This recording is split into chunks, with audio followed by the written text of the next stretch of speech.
Good morning.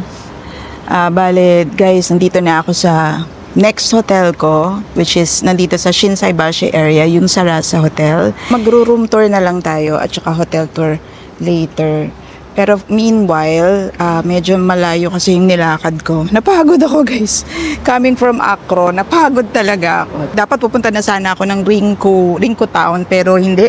Mag-onsen na muna talaga tayo. Mag-Arima Onsen na muna tayo. Papunta ako ng Shinsaibashi. Sabi ni Google Maps ay Shinsaibashi daw tayo pupunta, and then Shin Osaka, and then to Arima Onsen. So, ayun, samahan niyo ako pagpunta ko ng onsen. Kasi napagod ako, guys. Anyway, guys, tara. Sundan na natin si Google Maps. Ayan, no? Kita niyo pa. So, tara na, maglakad na tayo.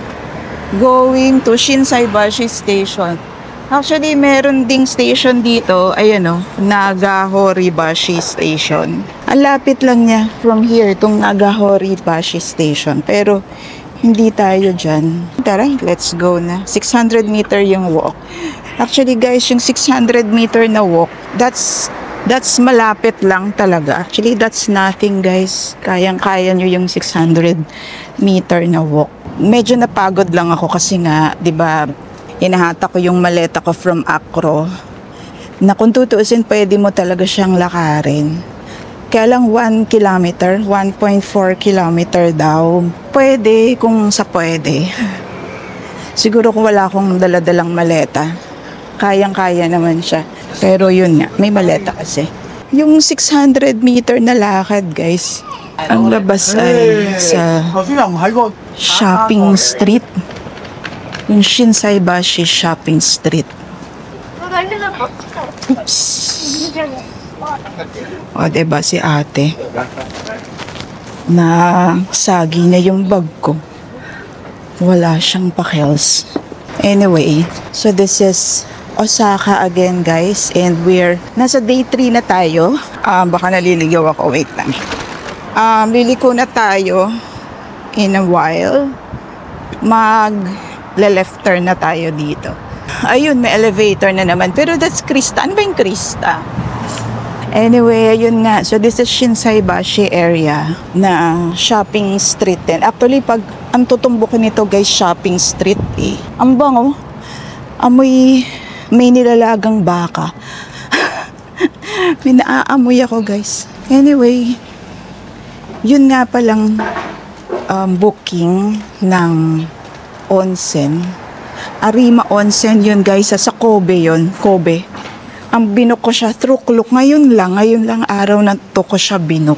Kayo, kung gusto nyo, try nyo din. I-book siya sa Klook kung gusto nyo. Kunyari, mag-Osaka kayo talaga, tas gusto nyo mag-Kobe. Siyempre, malapit lang ang Kobe dito sa Osaka eh. So, why not, diba? Malapit na eh. E di puntahan mo na. Yung tipong medyo pagod na kayo, kakalakad, kakatour. 1.5 hours siya from Osaka. Pwede na. Tapos onsen pa siya, onsen town. Isa daw siya sa pinakamatandang onsen town dito sa Japan, sa buong Japan. Kaya puntahan natin siya kasi nakikita ko rin yung mga videos, maganda siya. Para makapagpahinga din tayo. Kasi nga, napagod ako. Diba sabi ko sa iyo kanina, dapat magsha-shopping na ako eh. Pero, ang sakit nung mga hita ko na. Nakikita ko na, guys, yung shopping street. Huwag nyo kalimutan, guys, gamitin yung promo code ko ha, pag nag-book kayo ng Arima Onsen. Ang kinuha ko yung may Kobe beef set na meal. Kasi by that time, dadating ako doon, 10:30 na eh. Tama, 10:30 na. Darating ako dun, 12:00, so lunchtime. Makakakain pa tayo ng authentic na Kobe beef. Gamitin nyo yung promo code ko, guys. That's Doc Jeans Travels Klook para magkaroon kayo ng mga discount. Anyway, yun lang. See you in Kobe! Bali guys, pagdating ko ng Shin Osaka Station, nagpunta agad ako dun sa Tourist Information Center at nagtanong ako agad. Bali guys, yan yung tourist information. Pagkababa nyo, pasok kayo dyan. Tapos, bili kayo ng ticket. Kasi hindi pala tinatanggap yung Icoca card dun sa bus. And then, parang platform 2 daw yata. Mamaya, kasi matagal pa yung alis namin 12:59 pa. So, hintayin mo lang yung bus nyo dito. Sabi parang platform 2 daw, maybe. Pero wait for the announcement. Para makapunta kayo ng Arima Onsen. いただきましてありがとうございます。 Yun. So again, andito na tayo sa Arima Onsen. And papunta na tayo dun sa spa. Paano ba pumunta sa spa? Kita nyo ba? Ayan, tara, punta tayo. Para pag gusto nyong pumunta din. Eto. Panoorin nyo lang tong vlog ko. 300 meters lang daw. Malamig ang panahon, malamig ang simoy ng hangin, parang Tagaytay. And actually guys, nagugutom na ako. Ayan, mamaya na lang natin ito i-explore pagkatapos kong mag-onsen. Ay, merong maganda kasing bridge dito. Pero later, ay, ang lamig. Guys, ang lamig ng hangin. Ang saya. Malamig siya. Parang siyang Baguio. Ayun o, merong bridge doon. Mamaya puntahan natin yon. Parang sikat yata yun. Pero meanwhile, lumiko ako guys from the bus terminal. Lumiko ako, nag-right turn. Tapos merong paakyat dito. Actually, excited na akong mag-onsen. Tinatanong nung anak ko, bakit daw ako mag-onsen? Mainit daw. Hindi naman mainit dito, guys. Sabi ko nga sa inyo, parang Baguio Yung onsen, yung water dun sa onsen, may healing properties yun. Nakagamot daw yun ng rayuma. Kaya, as a person with rayuma, mag-onsen tayo. Ay, paakyat. Hinihingal ako. Ayun, malapit na. 20 meters. Sundan na lang natin si Maps. Kung nakikita nyo Ayan. Nakakahingal. Okay din to Papagurin ka pala talaga muna bago ka makakapag-relax. Actually, excited na ako. Wala lang, masaya kaya mag-onsen. Second time ko na mag-onsen guys Nakapag-onsen na ako sa Beppu. Pero yung onsen natin sa Beppu, private onsen siya. Ngayon lang ako, first time magpa-public bathhouse. Handa ka na ba, Jean? Sa public bathhouse. Parang nawawala ako. Oops. Parang may mali. Dito yata sa kabila Hindi yata ako dito. Doon yata ako dapat sa kabila. Doon siguro tayo sa kabilang side. Dito Yan. Baka dyan sa side na yan. Kasi dumire-diretso ako dito Baka doon ako sa kabilang side. Doon ako tinuturo Ayan Sana yan na. Kasi gutom na ako. Na-excite ako dun sa Kobe beef. Yun nga palang kinuha ko, may set meal na Kobe beef. Parang nasa 2,500. First time kong kakain ng Kobe beef, guys. Ilang beses na ako nagpabalik-balik sa Japan. Tsaka dito sa Osaka. Pero, hindi pa ako nakatikim ng Kobe beef. Ito na nga. 100 meters pa, slight right. Tapos meron akong mga kasabayan na na mga thunders. Kasi maintindihan nila pag sinabi kong yung English. Diba? Mga kasabayan ko, mga thunders na mag-onsen. Ay, ang bagal nila, guys. Malayo pala itong nakuha kong. Pero hindi naman malayo. Pero, paakyat kasi. Ayan, nakikita nyo ba? Paakyat, kaya ang hirap maglakad. Yung 350 meters lang nalalakarin. Gawa nga ng paakyat. Wala, ito ang hirap. Ayan na guys. Taiko Unoyu. By walk, 140 pa rin daw. So, i-walk na natin siya. Bali, ito nga palang Arima Onsen. Hindi siya isang lang. Hindi siya isang onsen lang. Marami siyang mga, kung nakapunta na kayo sa Beitou sa Taiwan, or siyang ganon, onsen town siya. Hindi siya isang, alam mo yung isang lugar, hindi. Yung Arima Onsen town siya. Tapos marami siyang mga hotels na nag-o-offer ng onsen. Ganon siya. Hindi siya isang establishment lang. Tapos isa nga dun sa hotel na yun, yung binook ko, Taiko something. Ito na siguro. Ito ba yan? Taiko Unoyo ba? Bali guys, sundan nyo lang, may mga signages naman doon. Nakakalito lang kasi meron siyang katabing isa pang hotel. Pero pag may nakita kayo na parang ganito, na paakyat siya, ito na yun. Ayan siya. First thing gagawin nyo guys pagdating nyo ay maghubad ng sapatos at ilagay nyo dito sa mga locker. And then, punta na kayo dun sa counter para mag-check-in. Ayun na nga guys, nandito na tayo sa Taiko Unoyo Spa dito sa Arima Onsen. So, syempre dahil spa ito, onsen to, may mga areas na bawal ng mag-video and photos. Dito pwede pa kasi common area. Pero pagdating sa onsen mismo tsaka sa changing room, hindi na pwede. Yan, pakita ko sa inyo to. Yan yung mapa. Ayan. Tapos, andun ang mga yukata. So, kukuha ko ng yukata doon. Tapos, magpapalit na ako. Sa restaurant daw, pwedeng mag-photo and video. So, doon, papakita ko pa sa inyo. Pero pagdating na sa changing room, onsen, etc., hindi na pwede. Okay. Ayan yung set meal. Nakasama ng voucher. Naku, paano ko kaya ito ubusin, guys? Alam nyo namang mahina lang tayong kumain. Ito ay ayan. Bali, imimix daw. Yung beef, imimix daw sa vegetable. Okay. Tapos, ididip lang daw dito sa egg. Ganon daw ang pagkain nito. Okay. Tara na. Thank you, Lord. Thank you for the food.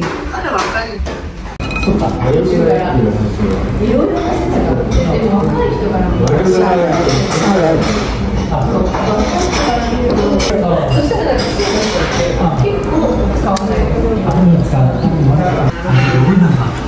Ayan.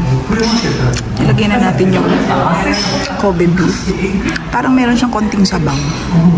So, hintayin na lang natin siyang maluto. Pag luto na yung beef, pwede natin kainin. Kaya lang, sinama-sama na nila yung gulay. Sige, hintayin na lang natin siyang maluto. Para pala siyang hot pot ba tawag doon? Ibi sabaw.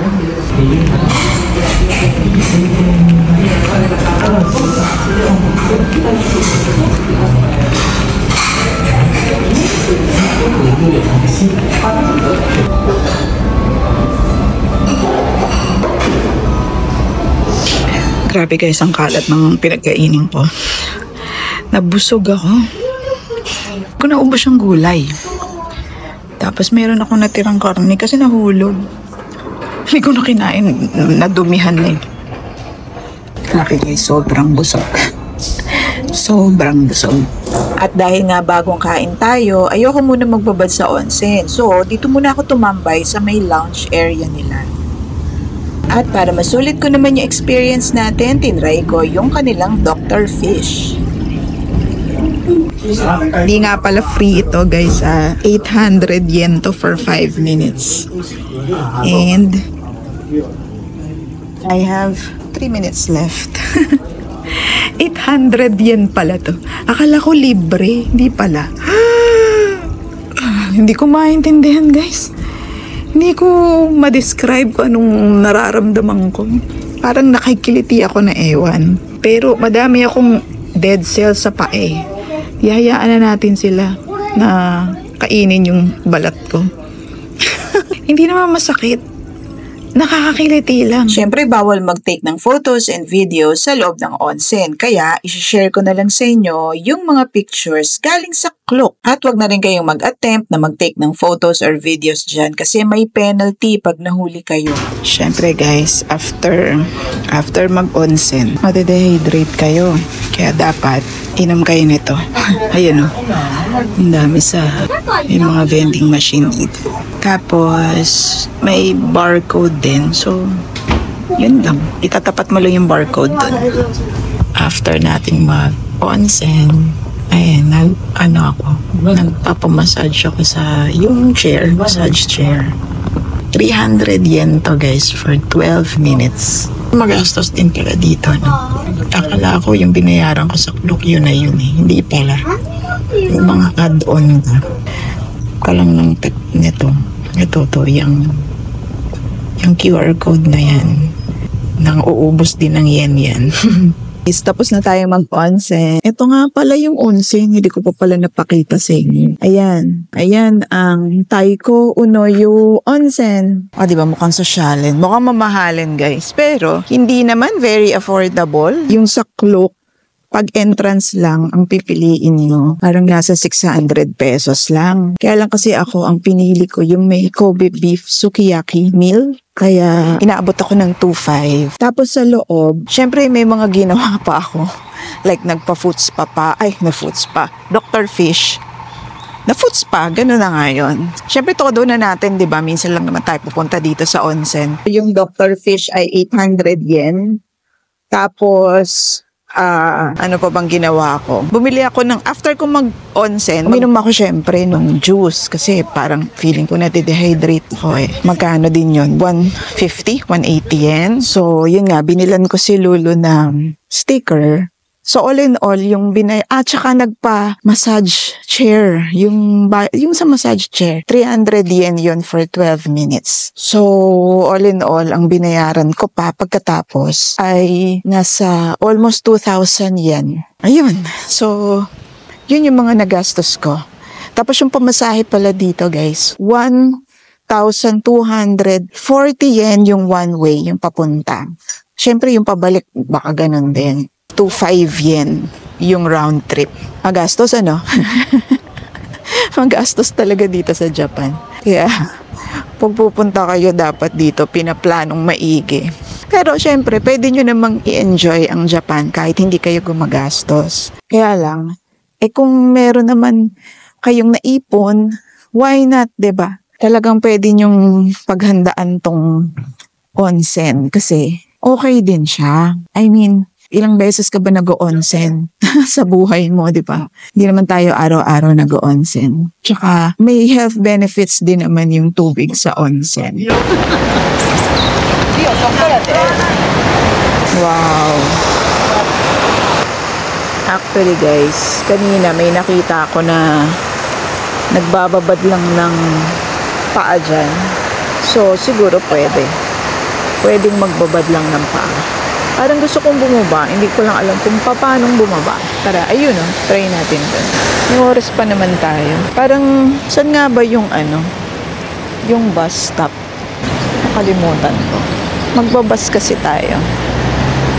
Going to Osaka. Pabalik ng Osaka. Parang hindi ko to dinaanan on foot kanina. Kaya siguro bandaran. May oras pa parang sa Google Maps ang nakalagay na alis ng bus ay 5:40. So, 5:10 pa lang. Medyo may pa tayo. 30 minutes pa tayo. Picture-picture lang tayo dito. Hi. Kaya lang guys. Stairs ito. Yan. Alam nyo naman, kalaban natin ng stairs. Dahil, di ba, yung tuhod ko nga. Actually, alam niyo, ang binabad ko talaga dun sa, yung tuhod eh. Yun talagang binabad ko. Dun sa onsen. Yun kasi ang problem area ko. Yung tuhod. May osteoarthritis ako, by the way. Eto na siya, guys. Yun. Yung bata, tingnan mo. Good. O, di ba? Para siyang Chonggyecheon stream na maliit. Na maliit. Tapos eto pa, yun o, diba? Kung meron lang akong daladalang tripod, di sana, nakapagpa-picture na ako dito ng matino. Pero dahil wala akong actually may dala akong tripod guys, nasa maleta. Alam mo naman tayo eh. Lagi lang siyang nasa maleta. Ang ganda. Gatin pa natin. Ganda naman dito. Ang sarap tumambay dito. Tambay lang. Alam nyo yun. Tambay, muni-muni. Alam mo naman, mahilig tayong magmuni-muni. Ang ganda no? Oh, di ba? Para talaga siyang Cheonggyecheon Stream. Kaya lang yung Cheonggyecheon Stream ay malawak. Malapad. Maambon, guys. Huwag sanang umulan. Ayan. Saan tayo makapagpa-picture?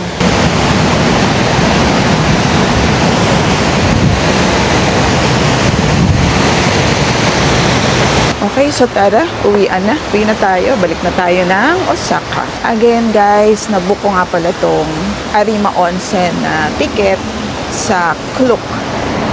So, kayo, kung trip nyo din na mag-relax habang nandito kayo sa Osaka, at saka kung hindi nyo pa na-try na mag-onsen, pwede nyo i-try itong Arima Onsen sa Klook. Taiko Unoyu Spa, and 600 plus lang siya kapag entrance lang. Pero kung gusto nyo mag-Kobe beef, yung authentic yung Kobe beef sa Kobe.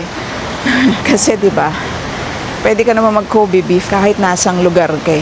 Kaya lang syempre iba yung nandito ka sa Kobe. Kobe beef in Kobe. I-end ko na tong vlog natin about Arima Onsen kasi uuwi na rin ako. And don't forget, mag-subscribe kayo guys para lalo pa tayong dumami. Please like, comment, and share para mas lalo tayong ma-engage. Thank you sa pagsama sa akin dito sa Arima Onsen. See you next vlog.